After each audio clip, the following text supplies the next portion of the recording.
আসসালামু আলাইকুম।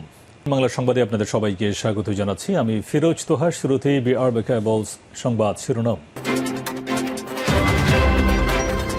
পুরোদমে ইরান, ইসরায়েল এবং যুক্তরাষ্ট্রের মধ্যে ভয়াবহ যুদ্ধ চলছে হামলা পাল্টা হামলা। এরই মাঝে আমাদের হাতে এসে পৌঁছেছে এই মুহূর্তের যুদ্ধের সর্বশেষ গুরুত্বপূর্ণ সবথেকে তাজা আপডেট সংবাদ। সৌদিতে ফের ইরানের ক্ষেপণাস্ত্র হামলা। সৌদি আরবের রাজধানী রিয়াদের আন্তর্জাতিক বিমানবন্দর ও প্রিন্স সুলতান বিমান ঘাঁটিতে ফের ক্ষেপণাস্ত্র হামলা চালিয়েছে ইরান। তবে ইরানি এই ক্ষেপণাস্ত্র হামলা প্রতিহত করার দাবি জানিয়েছে সৌদি আরব। তবে কিছু কিছু মিসাইল সরাসরি আঘাত হেনেছে। এরপর জানাবো, মার্কিন রণতরী আব্রাহাম লিঙ্কনে হামলার দাবি করল ইরান। ইরানের Islamic revolutionary guard corps IRGC দাবি করেছে তারা উপসাগরীয় অঞ্চলে অবস্থানরত মার্কিন বিমানবাহী রণতরী ইউএসএস আব্রাহাম লিঙ্কনে হামলা চালিয়েছে, খবর স্থানীয় গণমাধ্যমে। এদিকে আমিরাতে ক্ষেপণাস্ত্র হামলায় বাংলাদেশি নিহত। যুক্তরাষ্ট্র ইসরায়েলের হামলার জবাবে উপসাগরীয় অঞ্চলে পাল্টা অভিযান শুরু করেছে ইরান। এই অভিযানে বিভিন্ন দেশে ব্যাপক পরিমাণ ক্ষয়ক্ষতি হচ্ছে। এর মধ্যে সংযুক্ত আরব আমিরাতে 4 জন মারা গেছে, এর মধ্যে একজন বাংলাদেশি নাগরিক বলে জানা গেছে। এই হামলার ঘটনায় অন্তত 58 জন আহত হয়েছে। জানাবো, একাধিক মার্কিন দূতাবাসের সতর্কতা, নাগরিকদের ঘরে থাকার নির্দেশ। ইরানের হামলা চলছে পুরো মধ্যপ্রাচ্য জুড়ে, সবাই অনেক বেশি আতঙ্কে রয়েছে। তবে সবাই জানাচ্ছে যে এখন যেভাবে হামলা চালানো হচ্ছে এই হামলা প্রতিহত করা যাবে না এবং সবাইকে ঘরে থাকার নির্দেশনা দেওয়া হয়েছে। সর্বশেষ জানাবো, সাগাটায় অস্বাস্থ্যকর সেমাই কারখানা গুঁড়িয়ে দিল ভোক্তা অধিকার। গাইবান্ধার সাগাটা উপজেলায় অস্বাস্থ্যকর পরিবেশে তৈরি হয়ে ওঠা একটি অবৈধ সেমাই কারখানা গুঁড়িয়ে দিয়েছে প্রশাসন। আজ উপজেলার ভুরিদ ইউনিয়নের মথরপাড়া ঠাকুরপাড়া গ্রামে বটতলা বাজার সংলগ্ন এলাকায় এই ঘটনা ঘটে। এই ঘটনার পর এখন সেই পরিস্থিতি থমথমে অবস্থা বিরাজ করছে। প্রিয় দর্শক, এতক্ষণ শুনছিলেন সংবাদ শিরোনাম, এবারে বিস্তারিত। তবে তার আগে বন্ধুরা অনুরোধ থাকবে, এই সংবাদটিতে একটি লাইক দিন। এই চ্যানেলে আপনি নতুন হয়ে থাকলে আমাদের সংবাদটি দেখতে দেখতে চ্যানেলটি সাবস্ক্রাইব করে রাখুন। কমেন্ট করে বন্ধুরা আপনার মূল্যবান মতামত জানিয়ে দিন আপনি বিশ্বের কোন দেশ থেকে বা বাংলাদেশের কোন স্থান থেকে আমাদের সংবাদটি দেখছেন এবং শুনছেন। আর বন্ধুরা, সংবাদটি আপনার সোশ্যাল মিডিয়া ফেসবুকে শেয়ার করে বন্ধুদেরও দেখার সুযোগ করে দিন। গাজা যুদ্ধে আপনি যদি নিরীহ ফিলিস্তিনিদের ভালোবেসে থাকেন, কমেন্টে ইয়েস লিখে পুরো বিশ্বকে জানিয়ে দিন। আর বর্তমান যে যুদ্ধ চলছে আপনি কোন পক্ষে রয়েছেন? আপনি কি যুক্তরাষ্ট্র কিংবা ইসরায়েলের পক্ষে থাকলে কমেন্টে যুক্তরাষ্ট্র এবং ইরানের পক্ষ থাকলে কমেন্টে ইরান লিখে পুরো বিশ্বকে জানিয়ে দিন। এবারে বিস্তারিত। সৌদিতে ফের ইরানের ব্যাপক পরিমাণ ক্ষেপণাস্ত্র হামলা। সৌদি আরবে আবারও নতুন করে ব্যাপক পরিমাণ ইরানের ক্ষেপণাস্ত্র হামলা চলছে। সৌদি আরবের রাজধানী রিয়াদের আন্তর্জাতিক বিমানবন্দর প্রিন্স সুলতান বিমান ঘাঁটিতে ফের ক্ষেপণাস্ত্র হামলা চালিয়েছে ইরান। তবে ইরানি ক্ষেপণাস্ত্র হামলা প্রতিহত করার দাবি জানাচ্ছে সৌদি আরব। বার্তা সংস্থা এএফপির এক প্রতিবেদনে বলা হয়েছে, রিয়াদের আন্তর্জাতিক বিমানবন্দর ও মার্কিন বিমান ঘাঁটি লক্ষ্য করে ছোড়া ইরানের ক্ষেপণাস্ত্র প্রতিহত করার দাবি জানিয়েছে সৌদি আরব। রিয়াদের প্রিন্স সুলতান বিমান ঘাঁটিতে মার্কিন সৈন্যরা অবস্থান করছেন। ইরানি ওই হামলার বিষয়ে অবগত উপসাগরীয় একটি সূত্র এএফপির হামলায় এই তথ্য নিশ্চিত করেছে। নাম প্রকাশ না করা সত্ত্বে একটি সূত্র বলছে, আজ বিকেলে রিয়াদের বিমানবন্দর প্রিন্স সুলতান বিমান ঘাঁটির কাছে ধেয়ে আসা ইরানি সব ক্ষেপণাস্ত্র আকাশ প্রতিরক্ষা ব্যবস্থার মাধ্যমে সফলভাবে সেগুলোকে ভূপাতিত করা হয়েছে এমন দাবি করেছে সৌদি আরব। তবে আসলে কতটা সত্য নাকি মিথ্যা সেটি এখন পর্যন্ত জানা যায়নি। সৌদি আরব দাবি করলেও প্রকৃতপক্ষে ইরানের মিসাইলে কাঁপছে পুরো মধ্যপ্রাচ্য। ইরানের মিসাইল হামলায় একরকম সবকিছু তছনছ হয়ে যাচ্ছে।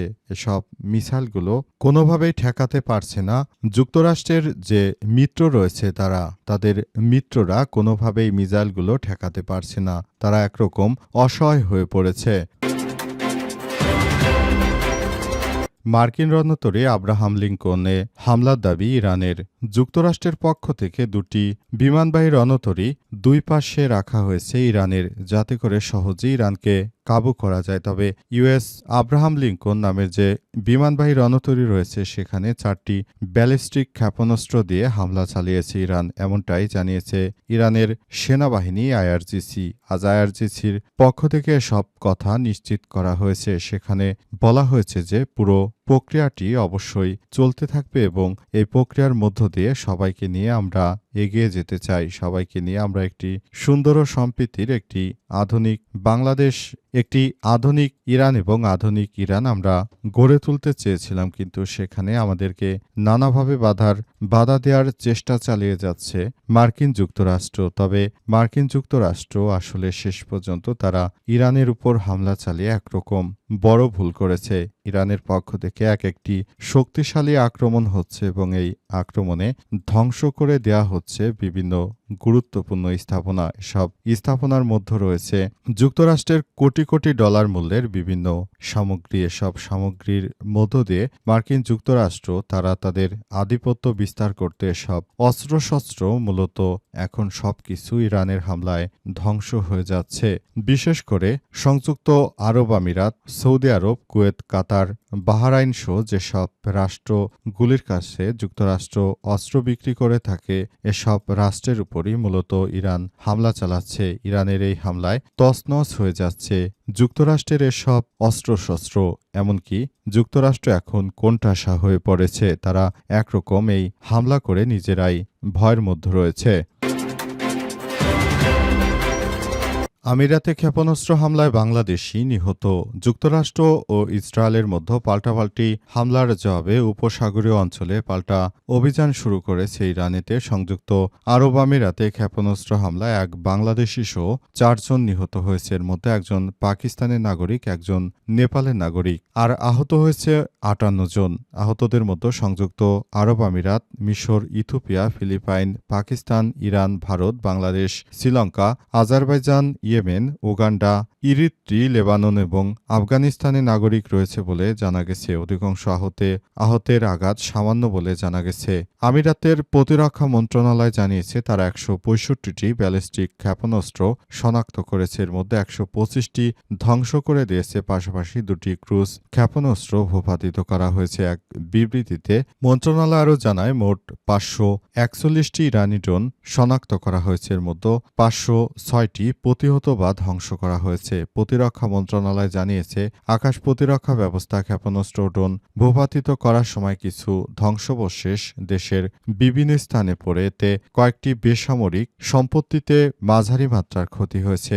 মন্ত্রণালয় বলছে সশস্ত্র বাহিনী যে কোনো হুমকি মোকাবেলায় সম্পূর্ণ প্রস্তুত রয়েছে এবং নাগরিক, বাসিন্দা ও দর্শনার্থীদের নিরাপদ স্থানে থাকার জন্য নির্দেশনা দেওয়া হয়েছে এবং বলা হয়েছে যে সবাই যেন যার যার জায়গা থেকে সবাই নিরাপদ অবস্থানে থাকে। একাধিক মার্কিন দূতাবাসের সতর্কতা, নাগরিকদের ঘরে থাকার নির্দেশ। শুরু হয়েছে মধ্যপ্রাচ্যে ইরানের হামলা। ইরানের হামলায় কেঁপে উঠছে মধ্যপ্রাচ্য। শুধুমাত্র সৌদি আরবিয়া নয়, সৌদি আরবিয়ার পাশাপাশি সংযুক্ত আরব আমিরাত, পাশাপাশি কাতার, কুয়েত, বাহরাইন, ওমান সহ যেসব রাষ্ট্রগুলোতে মার্কিন যুক্তরাষ্ট্রের এসব ঘাঁটি রয়েছে সেসব রাষ্ট্রগুলোতে একে একে হামলা চালানো হচ্ছে। পাশাপাশি যুক্তরাষ্ট্রের যে বিমানবাহী রণতরী ছিল সেটিতেও হামলা চালিয়েছে ইরান। ইরানের এই হামলায় একরকম ধ্বংসের দ্বারপ্রান্তে চলে এসেছে মার্কিন যুক্তরাষ্ট্রের আধিপত্য। মার্কিন যুক্তরাষ্ট্র ও ইরান এই দুই দেশ মিলে মূলত তারা এই আক্রমণ চালাচ্ছে ইরানের বিরুদ্ধে। তবে ইরানের সেনা সদস্যরা তারা তাদের সর্বোচ্চ শক্তি দিয়ে এখন পাল্টা হামলা করছে। পাল্টা হামলা একরকম ধ্বংস স্তূপের মধ্যে পড়েছে এই রাষ্ট্রগুলোতে থাকা মার্কিনীদের বিভিন্ন ঘাঁটি। এসব ঘাঁটিকে লক্ষ্য করে ইরানের ধরনের হামলা চলছে। হামলায় সবকিছু তছনছ হয়ে যাচ্ছে।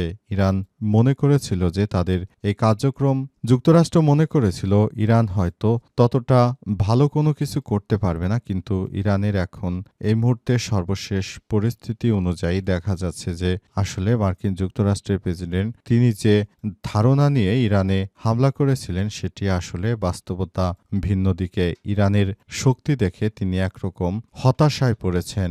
ইরানের এই শক্তি দেখে মার্কিন যুক্তরাষ্ট্রের প্রেসিডেন্ট ডোনাল্ড ট্রাম্প নিজে একরকম আতঙ্কের মধ্যে পড়েছে। আসলে কি হবে? ইরান কি সবকিছু ধ্বংস করে দিবে নাকি অন্য কোনো কিছু হবে? এই ঘটনার মধ্য দিয়ে একরকম সমস্যা সৃষ্টি হতে পারে এমনটাই জানা গেছে। পুরো মধ্যপ্রাচ্য জুড়ে আবারও যে ধরনের সমস্যার সৃষ্টি হয়েছে সেখান থেকে একরকম সমস্যাগুলো আসলে আস্তে আস্তে আবারও বেড়েই চলেছে। এই হামলার ফলে আসলে সবকিছু একরকম ধ্বংসর দিকে চলে যাচ্ছে। মধ্যপ্রাচ্যের এই দুর্দশা দেখে অনেকেই হাই হুতাশ করতে শুরু করেছে। তারা বলছে যে যুক্তরাষ্ট্রের সঙ্গে তোমরা যে কার্যক্রম চালিয়ে যাওয়ার চেষ্টা করছো এতেই মূলত সবথেকে বেশি সমস্যার সৃষ্টি হয়েছে। এই সমস্যাগুলো সৃষ্টি করার জন্য কোনোভাবেই মধ্যপ্রাচ্যের এই মুসলিম রাষ্ট্রগুলো তাদের দায় এড়াতে পারে না। তাদের সম্পূর্ণ দায় রয়েছে এবং এই দায় কোনোভাবেই তারা এড়িয়ে যেতে পারে না। এই ধরনের কার্যক্রম চালানোর জন্য যুক্তরাষ্ট্রকে আশকারা দিয়েছে মধ্যপ্রাচ্যে যে মুসলিম রাষ্ট্রগুলো, তাদেরকেই এর দায় নিতে হবে।